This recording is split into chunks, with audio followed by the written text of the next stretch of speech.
This morning, the centerpiece of President Trump's immigration crackdown now on the line, with the U.S. Supreme Court expected to rule on his controversial plan to strip birthright citizenship granted to children born in the U.S. to undocumented immigrants. I hope they do what's right. Birthright citizenship is a disgrace. The justice is set to release that long-awaited opinion today after handing down a series of key rulings Monday.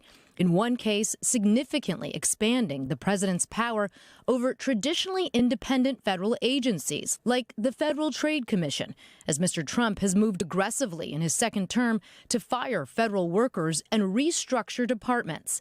The High Court's conservative majority reversing a nearly century-old precedent that required the president to have good reason before firing an agency leader, finding that protection contrary to the separation of powers. He gives a president the right to do what the president should have the right to do.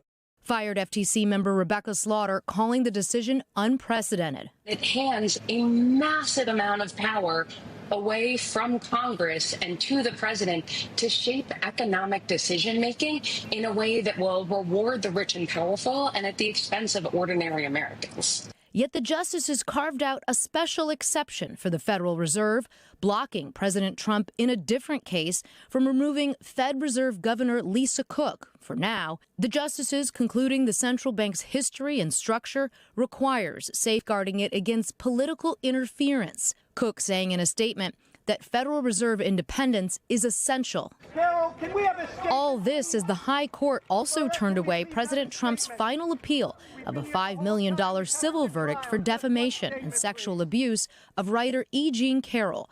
Carroll writing online, "This win is for every woman."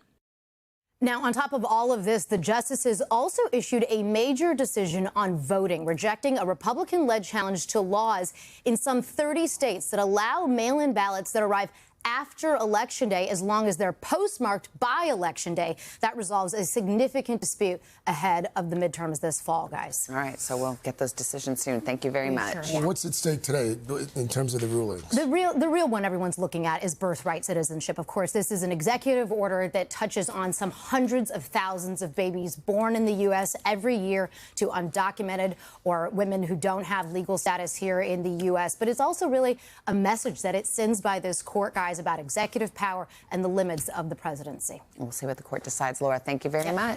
Hey, thanks for watching. And don't forget, you can catch the Today Show every morning on NBC or take Today when you're on the go. Just follow the Today podcast on Apple Podcasts, Spotify, or wherever you listen.